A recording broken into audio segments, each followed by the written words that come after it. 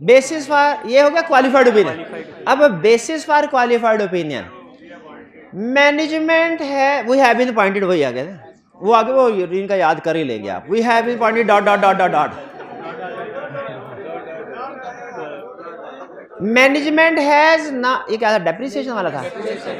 Management has not recorded depreciation expense on its tangible fixed assets which is a violation of requirements of IFRS. Had management recorded depreciation expense on its fixed assets, operating expenses would have been increased by rupees itna, net profit and equity and tangible assets would have been decreased by rupees itna, itna and itna. भाई वाह समझ आ गई.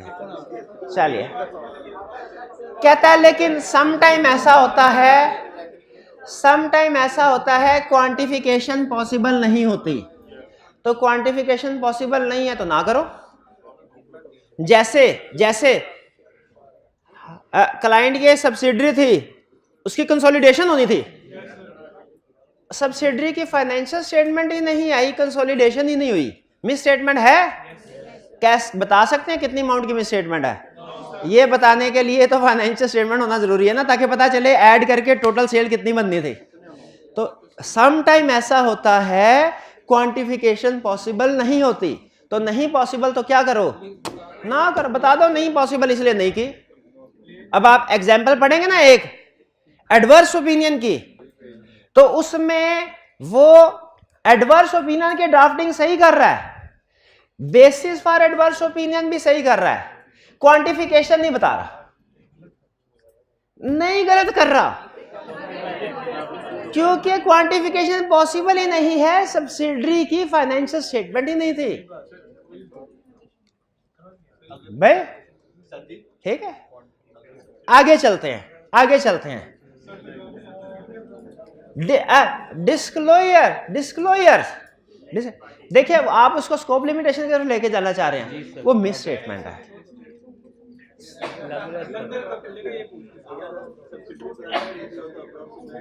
अगर हाँ subsidy पुरानी नहीं थी, नहीं इसी ड्यूरिंग द ईयर एक्वायर की ना, उसकी फेयर वैल्यू नहीं एस्टिमेट की गई. अगर डिस्क्लोजर में मिस स्टेटमेंट है तो क्या है, हाँ डिस्क्लोजर तो रॉन्ग या नॉन डिस्क्लोजर, उसके नेचर को एक्सप्लेन कर दो, और कोशिश करो जो डिस्क्लोजर ओमिट किए गए ना या गलत है, कोशिश करें क्या उसे इंक्लूड कर दें अगर प्रैक्टिकेबल हो, और अगर प्रैक्टिकेबल नहीं है इंक्लूड ना करें. जैसे यहां पे भी मिस स्टेटमेंट की क्वांटिफिकेशन करो, अगर क्वांटिफिकेशन पॉसिबल नहीं है ना करो. डिस्क्लोजर जो ओमिटेड है इंक्लूड करो, और अगर प्रैक्टिकेबल नहीं है. डिस्क्लोजर कब इम्प्रैक्टिकेबल होते हैं, उसकी एग्जांपल देता है. कहता है जब क्लाइंट ने डिस्क्लोजर प्रिपेयर, रिलेटेड पार्टी का डिस्क्लोजर प्रिपेयर ही नहीं किया, क्या आप उस डिस्क्लोजर को इंक्लूड कर सकते हैं? ना, तो क्लाइंट ने था. या डिस्क्लोजर प्रिपेयर किया, आपको नहीं दिया, अवेलेबल नहीं है, या डिस्क्लोजर प्रिपेयर भी किया क्लाइंट ने, आपको अवेलेबल भी किया, लेकिन वो बहुत ज्यादा लेंथी है, हमारी 4 सफ़ों की रिपोर्ट 40 सफ़ों की रिपोर्ट बन जाएगी, वो डिस्क्लोजर इतना ज्यादा लेंथी है, तो इस सूरत में डिस्क्लोजर को इंक्लूड नहीं करते. भाई समझ आ गए? तो ये है हमारे मिस स्टेटमेंट के केस में ड्राफ्टिंग कैसे करनी है. यहां पे रुक कुछ बात समझ आ रही है, कुछ बात समझ नहीं आ रही, रुक के मुझे बताइए हम सीख क्या रहे हैं, किसकी ड्राफ्टिंग, मॉडिफाइड ओपिनियन की भी और बेसिस फॉर मॉडिफाइड ओपिनियन. इसमें स्टैंडर्ड पैराग्राफ आपको नहीं सिखा रहा, वो आपने रटा अनमॉडिफाइड में लगा लिया होगा. ठीक है, क्वालिफाइड ओपिनियन चाहे किसी भी केस में ओपिनियन क्वालिफाइड हो, उसकी वर्डिंग सेम होगी, वो हमने पढ़ ली, except for possible effect, except for facts of matter described in basis for opinion paragraph, बाकी सारा सेम. एडवर्स ओपिनियन चाहे किसी भी केस में एडवर्स ओपिनियन दे रहे हैं, एडवर्स ओपिनियन की वर्डिंग सेम आएगी, क्या, because of significant matter described in basis for adverse opinion, चाहे financial matter do not give true and fair view of A B C company, बाकी सारे. डिस्क्लेमर ऑफ ओपिनियन किसी भी केस में दे रहे हो, डिस्क्लेमर ऑफ ओपिनियन की वर्डिंग सेम आएगी. Because of significance of matter described in disclaimer of opinion section we are unable to verify, we are unable to obtain evidence, therefore we do not express an opinion. Clear? तो modified opinion तो आसान है ना, standardised wording है. लेकिन basis for modified opinion उससे भी आसान है. क्यों? वर्डिंग स्टैंडर्डाइज नहीं है. वर्डिंग स्टैंडर्डाइज नहीं है इसका मतलब, इसको आसान क्यों कह रहा हूं? हम अपनी आगे फेर फेर कर सकते हैं, हम अपनी मर्जी से, लेकिन रूल को फॉलो करना है. रूल क्या है कि अगर मिस स्टेटमेंट अमाउंट की वजह से है तो आपने नेचर को एक्सप्लेन करना है, क्वांटिफिकेशन अगर पॉसिबल है, क्वांटिफिकेशन पॉसिबल नहीं है तो जाने दो. और अगर डिस्क्लोजर है तो इंक्लूड करना है डिस्क्लोजर, और अगर इंक्लूड करना प्रैक्टिकेबल नहीं है तो ना कर. और वो 3 एग्जाम्पल मेरा भाई मुझे बताएगा और खुश करेगा. वो कौन सी 3 एग्जाम्पल्स हैं जिसमें डिस्क्लोजर क्लाइंट ने ओमिट किया एक डिस्क्लोजर और उससे रिपोर्ट में इंक्लूड नहीं कर सकते? क्लाइंट ने not prepared, not available, undue length. अब आगे चलते हैं. स्कोप लिमिटेशन, स्कोप लिमिटेशन, थोड़ी सी हिम्मत, इसके बाद सारा लेक्चर नॉर्मल, इजी इजी. चाय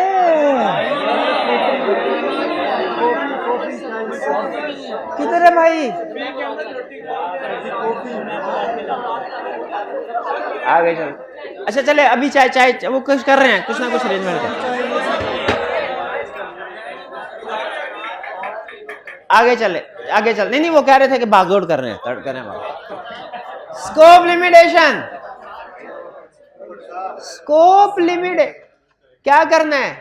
सबसे पहले डिस्क्राइब करना है प्रोसीजर जो परफॉर्म नहीं किया. और क्यों परफॉर्म नहीं किया? We were unable to physically verify inventory as on 31 December because we were appointed after the year end. अगली एग्जांपल, फिक्स एसेट क्या? We were unable to verify fixed assets purchased during the year because its invoices were destroyed by fire during the year. Return. We were unable to obtain evidence about certain matters because management refused to provide us written representation. We were unable to send confirmation letter to debtors because management did not allow us to send confirmation. Yeah, there were some errors in the computer system relating to accounts receivable. Amount आगे पीछे होगी तो management ने कहा भाई गलत amount है, ना भेजो.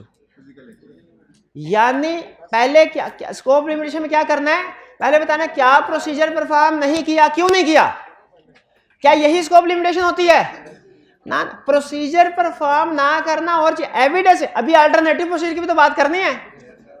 वी वर अब आगे स्टैंडर्डाइज्ड वर्डिंग है. We were unable to obtain evidence from alternative procedures too. Therefore, we are unable to verify whether inventory is fairly stated in financial statement. Clear? Yes. नहीं, अब पूरा paragraph ना ना ना ना क्वालिफाइड ओपिनियन भी, qualified opinion भी आ रही है. थोड़ा इंतजार कीजिए महाराज. भाई अचानक आमद होती है भाई. अच्छा सुन लें, कौन सा पैराग्राफ? बोलो sir. Qualified duet scope limit example. Scope limitation की कोई एग्जाम्पल? स्टॉक काउंट नहीं कर सका, स्टॉक काउंट नहीं कर सका. Effect material, scope limitation. सुनिए अब पहले, अच्छा मैं याद नहीं करके आया हुआ, आपने चेक करना है कि तकरीबन ठीक है कि नहीं. तकरीबन सुनिए पहले मेरी हेडिंग क्वालिफाइड ओपिनियन. पहले we have audited dot dot dot dot dot because in our opinion, नहीं, in our opinion except for the effects of matter described in basis for qualified opinion section of our board, financial statements of ABC Limited give true and fair view of its financial position and its financial performance and comprehensive income for the year and cash flows for the year then ended. इसके बाद basis for qualified opinion section, basis for qualified opinion section, हाँ मसला क्या बताया था, physically very stock out नहीं कर, stock out नहीं, we were unable to count stock of client as on 31 December 2022 because we were appointed after the year end. We are unable to obtain evidence from alternative procedures too. Therefore, we are unable to verify whether inventory is fairly stated in financial statements. आखिरी question, ये multiplied by 2 लिखा है, ये multiplied by 1 लिखा है. Sometime ऐसा होता है, स्कोप लिमिटेशन 2 रीजंस की वजह से हो सकते. परवेसिव स्कोप लिमिटेशन कैसे होगी? अब देखिए आखिरी ड्राफ्टिंग की एग्जांपल करवा रहा हूं, और ये है ना डेटर को कंफर्मेशन लेटर सेंड कर पाए, ना इन्वेंट्री को वेरीफाई कर पाए, इफेक्ट परवेसिव है. अब जरा सुनिएगा, सबसे पहले हेड डिस्क्लेमर ऑफ ओपिनियन, ठीक है, आगे नीचे लिख रहा है वी हैव ऑडिटेड, ने किया ही नहीं कुछ, we were engaged to audit dot dot dot dot dot.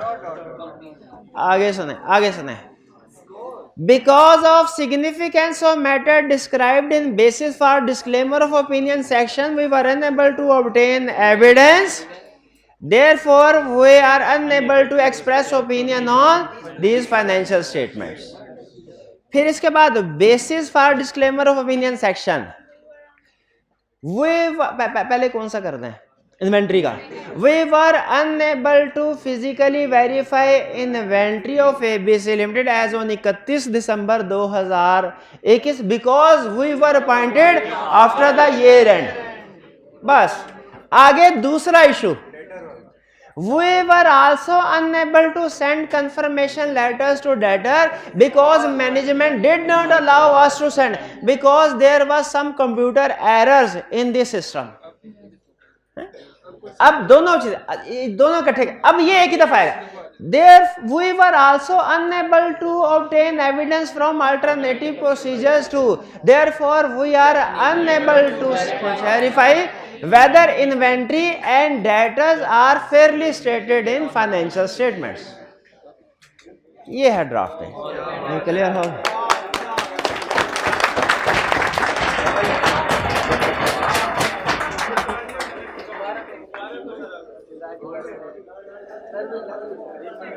अच्छा, क्या मैंने आपको बताया है एक रिपोर्ट में कितने ओपिनियन आ सकते हैं? एक. अब जरा सुने. अच्छा, अब जरा अब ये प्रैक्टिकल इशू आपसे पूछने लगा हूं. एक ही ऑडिट में मटेरियल मिसस्टेटमेंट है, टाइप ऑफ ओपिनियन बताएं. मटेरियल मिसस्टेटमेंट क्वालिफाइड में, material scope limitation, pervasive misstatement, pervasive scope limitation. अब सुने, एक ही ऑडिट में material misstatement and material scope limitation.